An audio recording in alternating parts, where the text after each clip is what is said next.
इस समय वो मेरी जान के पीछे पड़ी हुई है। वो आत्मा आज भी आपसे खून मांग रही है? हाँ, वो ये कहती है खून दे मुझे। तो जब आप सो रहे थे और आपके हाथ में जो निशान लगा, हाँ, वो ऐसा था जैसे किसी ने दांत से कट कर लिया हो। आप ये बताइए, रात को जहाँ 1:30 बजता है आप उठ के बैठ के और सीधा छत पे जाते हैं और उल्टा घूमते हैं। उल्टा, अरे पैरों पे और पेट ऊपर कर लेते हैं और इस तरह से वो छत पे घूमती है। हाथों पे चलती है? हाथों पे उल्टा होके ऐसे। अच्छा, ऐसे चलती है? हाँ, ऐसे चलती है। आपको दिखती है वो? हाँ, दिखती। थोड़ा सा बताना चाहेंगे कैसा उसका स्वरूप है? देखिए, उसका स्वरूप बहुत ही भयानक है। जो चेहरा है एकदम ब्लैक है, काला है। वस्त्र बहुत ही गंदे डाले हुए हैं। एक अजीब सी स्मेल आती है, अजीब सी गंध आती है। प्रतिमा नहीं है? नहीं, कोई प्रतिमा नहीं है। माँ की योनि की पूजा की जाती है वहाँ पे। और गर्भगृह में एक तो ऊपर प्रतिमा लगी हुई है माता की, और जब गर्भगृह में नीचे जाते हैं तो वहाँ योनि का स्वरूप है और वो ढका रहता है और वहाँ से ही जल दिया जाता है। दूसरा, फिर वहाँ पे बलि का प्रावधान है। बलि, हाँ, हर 2-2 मिनट में बलि होती रहती है। हर 2 मिनट में बलि? हर 2 मिनट में बलि होती रहती है। भैं भैं की आवाज ऐसी है और वहाँ पे बलि दी जाती है। कबूतर छोड़े जाते हैं वहाँ पे। एक 3 महेश का चलन है वहाँ। सुबह जैसे ही कपाट खुले भैंसे की बलि दी गई। दोपहर जैसे हुआ 1 बजे फिर भैंसे की बलि दी गई और शाम को कपाट बंद हुए। कपाट बंद होने से पहले तब भैंसे की बलि दी गई। 3 बार तो वहाँ भैंसों की बलि दी जाती है। और जो बीच में चलता, कंटिन्यू चलता रहता है, वो ये बकरे चलते रहते हैं, आते रहेंगे, कटते रहेंगे, आते रहेंगे। महाराज जी, इसके अलावा नरबली भी होती है? नरबली मायोंग में होती है। मायोंग में होती है? आज भी होती है? उस स्थान पे भी गए थे जहाँ पे नरबली होती है। बाकी जिससे भी पूछते हैं ये कहते हैं हाँ पहले होती थी, अब का रोक लग चुकी है। बाकी कुछ लोगों ने हमें बताया कि नहीं, अब भी साल में एक बार नरबली होती है।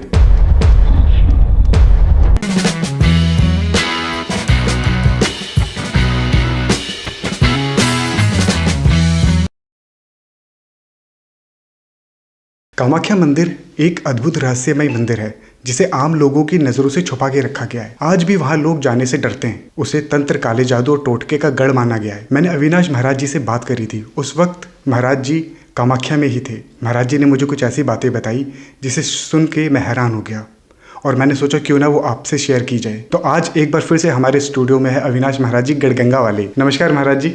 हर हर महादेव, जय माँ काली, जय माँ कामाख्या। महाराज जी, ये हमारा सेकंड पॉडकास्ट है। तो महाराज जी, मैं जानना चाहता था कामाख्या मंदिर के बारे में। आखिर लोग आज भी वहाँ जाने से क्यों डरते हैं? ऐसा क्या है वहाँ पे? देखिए, वहाँ स्वयं शक्तिपीठ है और माँ कामाख्या जो है तंत्र से रिलेटेड जो है वो माँ कामाख्या है। अभी मैं एक छोटी सी कहानी बताता हूँ। अभी जब आपका फ़ोन आया था मैं कामाख्या में था जी। एक बच्ची आती है यहाँ से, गुजरात से। वो कहीं से भी ठीक नहीं हो पा रही थी तो वो वहाँ भटक रही थी। बेचारी ने दर्शन भी किए तो वो लाइन में लगी हुई थी, मैं भी था। तो वो मेरे से पूछने लगी, महाराज जी आप कहाँ से? तो मैंने कहा कि मैं ऐसे ऐसे है और मैं वहाँ से। कि हाँ, आपका हमने पॉडकास्ट भी देखा था, तो क्या मेरा निवारण हो सकता है यहाँ? ऐसे पंडित या कोई साधक ऐसा है या आप कर सकते हैं? मैंने कहा बेटा, सबसे पहले आप दर्शन कीजिए, अपने मन की सारी बातें आप वहाँ बताएं और उसके बाद में मंदिर से बाहर आके मेरे से बात करें। तो वो दर्शन करके और हम भी दर्शन करके जब बाहर आए, पहले तो उनसे मैंने एक नारियल तोड़वाया। वहाँ की एक प्रथा है, जो बलि नहीं दे रहा तो वो नारियल तोड़ के भी बलि दे सकता है। तो बलि क्या, नारियल की भी एक बलि होती है। तो उसने बताया थोड़ा सा कि महाराज जी मेरे साथ में क्या है कि मेरे घर में कुछ, मैं शीशे में देखती हूँ तो कोई औरत दिखती है, कोई लेडीज़ दिखती है बाल खुले में, और जबकि मैं अपने चेहरे को जानती हूँ कैसा है और मेरा चेहरा ही बदल जाता है। मैं बोला और के मैंने मम्मी को कहा, पापा को कहा, कोई विश्वास नहीं करता। रात को मैं डरती हूँ, बाहर नहीं निकलती, जॉब पे नहीं जा सकती, बहुत ज़्यादा डर लगता है। मैं बेटा फिर अब कौन आया आपके साथ में? कि मैं अपनी हिम्मत करके यूट्यूब पे देख के कैसे जाना है, कैसे क्या करना है, तब मैं कामाख्या आई हूँ कि कामाख्या से बड़ा तंत्र कहीं नहीं है। और ये देखिए कि आपसे भी बात होगी। आपको मैंने देखा था, बाकी इतना मैं जानती नहीं हूँ आपके बारे में। फिर मैंने कहा कि कोई बात नहीं बेटा, क्या हो क्या रहा है आपको? तो उन्होंने कहा कि कोई एक ऐसी छवि है जो मेरे आसपास में कोई धुआं सा बनता है और वो मेरे साथ में कुछ गलत भी करना चाहता है। मेरे शरीर पे निशान आ जाते हैं, मेरे वस्त्र कट जाते हैं, अंदर से जो कहते हैं ना अंदर के अंडर गारमेंट्स होते हैं वो भी फट जाते हैं। अच्छा। तो ऐसा उसके साथ में हो रहा था। मैं बेटा कुछ और बाबा जी और मैं क्या बताऊं, मैं अपने ना तो पापा को बता सकती हूँ ना भाई को बता सकती हूँ, और वो शादी के पीछे लगे हुए हैं। अब ये बताइए, मेरी शादी कर दी और वहाँ पे भी ऐसा हुआ, उनकी भी ज़िंदगी नर्क हो गई, मेरी भी हो गई। तो पहले मैंने उनको कहा कि ऐसे ऐसे मुझे ठीक करवा दीजिए। तो मेरे पापा ने भी कई जगह पूजा पाठ करवाई है, कहीं से कोई फ़र्क नहीं लग रहा, तब हम यहाँ आए हैं। मैं बेटा कुछ और होता हो आपके साथ में? कहने लगी नहीं नहीं और तो कुछ नहीं होता। मैं बेटा आप कह रहे हो कि और कुछ नहीं होता, आप ये बताइए रात को जहाँ 1:30 बजता है आप उठ के बैठ के और सीधा छत पे जाते हैं और उल्टा घूमते हैं। अच्छा। उल्टा, अरे पैरों पे और पेट ऊपर कर लेते हैं और इस तरह से वो छत पे घूमती है, हाथों पे चलती है? हाथों पे उल्टा होके ऐसे। अच्छा, ऐसे चलती है? हाँ ऐसे चलती है। कहने लगे महाराज जी अब मैं क्या बताऊं, आप मजाक बनाते मेरा। मैं बोला बेटा अपने पापा से बात कराइए। आपने बता दिया था? हाँ मैंने बता दिया था, मुझे तो दिख रहा था साक्षात वहाँ पे। तो उनके पापा से, जो दीपा थी, दीपा नाम था उसका, जो गुजरात से थी, मैंने उसके पापा से बात की तो उसने सारी कहानी बताई उसके पापा ने कि महाराज जी मेरी बेटी रात को जहाँ 1:30 बजता है और ये नीचे से सीधी जाएगी और वहाँ उल्टा होके पेट ऊपर करके और पैरों और हाथों पे चलती है ये, और कम से कम आधा घंटा ऐसी घूमती रहेगी और बाल खोल लेगी। तो कितना भयानक रूप होगा वो उसका। और जब बच्ची को बताया अपनी बेटी को कि बेटी तू रात ऐसा कर रही थी, तो उसको विश्वास ना हो, फिर उन्होंने एक चुपके से उसकी वीडियो बनाई थी। बाकी मैंने मांगी थी वो वीडियो, उन्होंने दी नहीं। देखो बेटी का सवाल है और कहीं वो वीडियो सोशल मीडिया पे आ जाए तो मेरे ख्याल से कोई भी ऐसा व्यक्ति नहीं है, कोई ऐसा लड़का नहीं है कि उससे शादी कर ले। महाराज जी सुन के ही इतना डर लग रहा है कि वो ऐसे चल रही है, उल्टी चलती थी वो। तो मैंने कहा कि कोई बात नहीं बेटा, सब ठीक हो जाएगा। फिर उसके पापा से बात हुई तो मैंने उस पापा को बोला कि देखो अगर यहाँ से पूजा करानी है तो आप यहाँ से करा लीजिए। तो ऊपर जो कामाख्या से ऊपर जो मंदिर है बगलामुखी का, हमने वहाँ पंडितों से बात की, उन्होंने कहा कि हाँ पूजा कर सकते हैं महाराज जी, बाकी हमें तो इतने पैसे चाहिए। उन्होंने मांगे 41,000 रुपये। अब मैं बेटी से कहने लगा, मैं बेटी यहाँ तो तुम ऐसे ही लुटोगे, आप ऐसा कीजिए मैं एक छोटा मोटा कुछ उतारा कर देता हूँ। तो वो उतारा क्या था, हमने जो नारियल तोड़वाया था वो पहले तोड़ा नहीं था, मतलब वो तो तोड़ दिया था जब वहाँ से दर्शन करके आए थे। एक नारियल और लिया। मैंने बेटी को कहा जहाँ वो रुकी हुई थी, बेटा ये नारियल अपने पास रख के सोना और दूसरे दिन आप आना मंदिर में, मैं मंदिर में मिलूंगा। वो मंदिर में आए और मंदिर में आए तो वो नारियल मैंने देखा।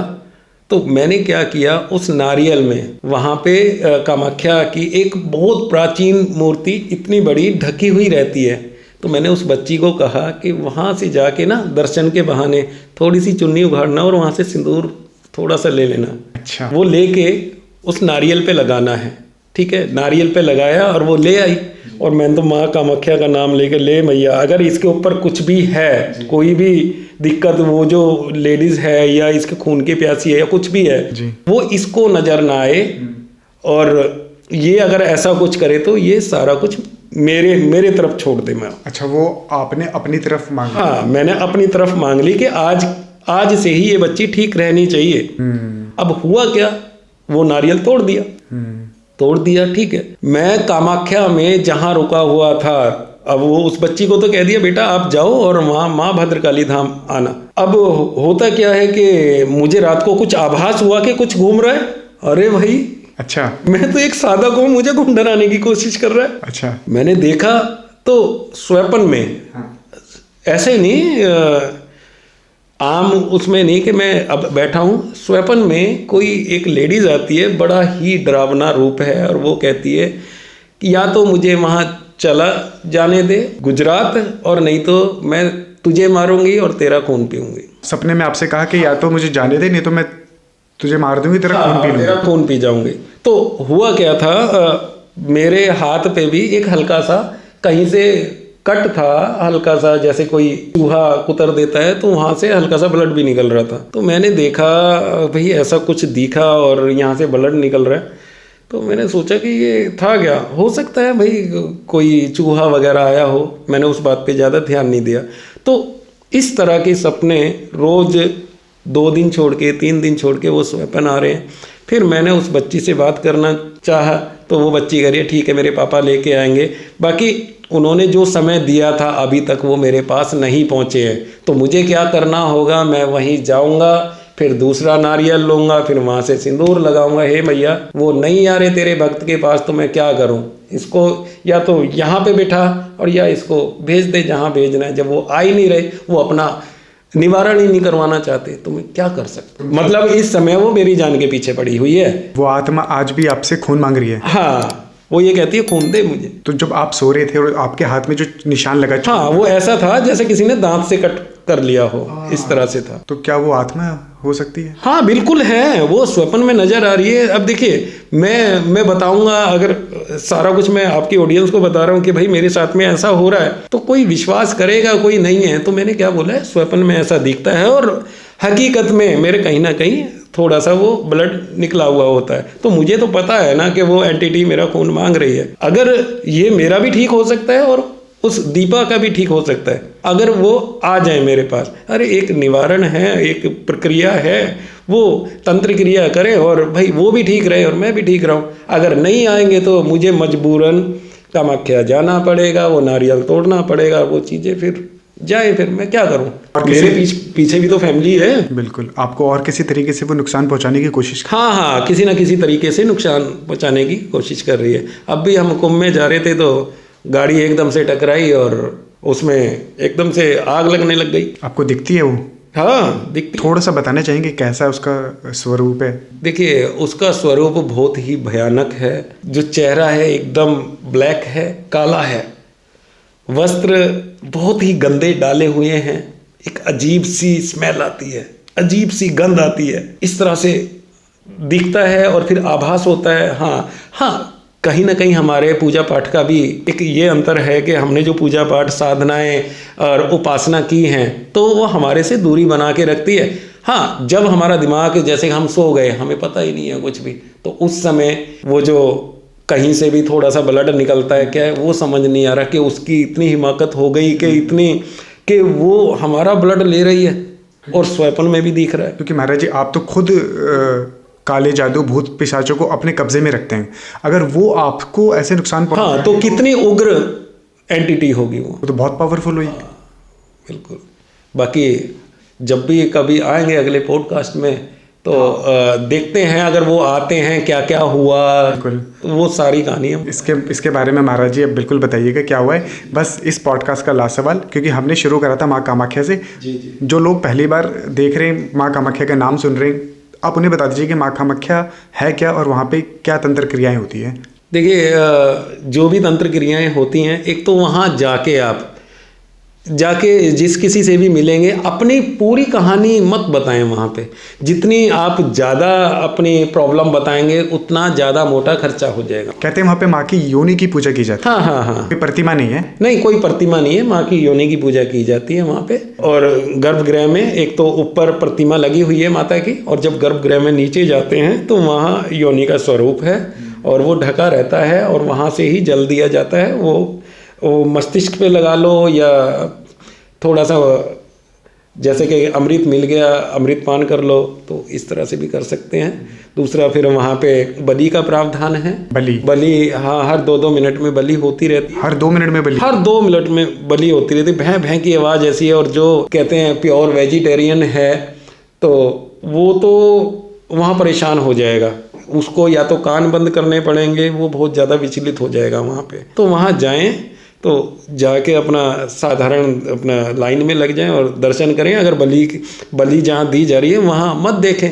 और नहीं तो अगर आप वहाँ थूकेंगे कुछ है तो कहीं ना कहीं पाप के भागी आप ही होंगे। मैंने सुना वहाँ पे कबूतर, मुर्गा, वहाँ पे बलि दी जाती है, कबूतर छोड़े जाते हैं वहाँ पे, ठीक है। और क्या बोलते हैं, एक 3 महेश का चलन है वहाँ। सुबह जैसे ही कपाट खुले भैंसे की बलि दी गई, दोपहर जैसे हुआ 1 बजे फिर भैंसे की बलि दी गई, और शाम को कपाट बंद हुए, कपाट बंद होने से पहले तब भैंसे की बलि दी गई। 3 बार तो वहाँ भैंसों की बलि दी जाती है। और जो बीच में कंटिन्यू चलता रहता है वो ये बकरे चलते रहते हैं। बकरे आते रहेंगे, कटते रहेंगे, आते रहेंगे। मुझे तो आज तक यही नहीं समझ आया इतने बकरे कट के जा कहाँ रहे हैं। बिल्कुल। बाकी मैं इसके पक्ष में नहीं हूँ और मैं कोई भी टिप्पणी ऐसी नहीं करना चाहता बलि प्रथा पे।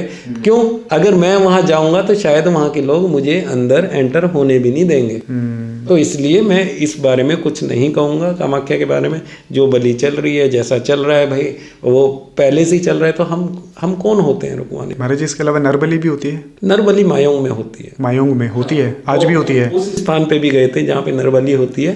बाकी जिससे भी पूछते हैं ये कहते हैं हाँ पहले होती थी, अब का रोक लग चुकी है। बाकी कुछ लोगों ने हमें बताया कि नहीं, अब भी साल में एक बार नरबली होती है, ऐसा है। ठीक है महाराज जी, बहुत अच्छा लगा आज के पॉडकास्ट में, कुछ नया सीखा, कुछ नया पता लगा माँ कामाख्या के बारे में। सवाल ख़त्म नहीं हुए, बस टाइम ख़त्म हुआ है, और आज बहुत सारे आगे आपके साथ पॉडकास्ट करने, बहुत सारी चीज़ें नई सीखनी है। जी जी जी, समय का अभाव है, कोई बात नहीं, आगे फिर आएंगे हम। ठीक है महाराज जी, राम हर हर महादेव। हर हर महादेव।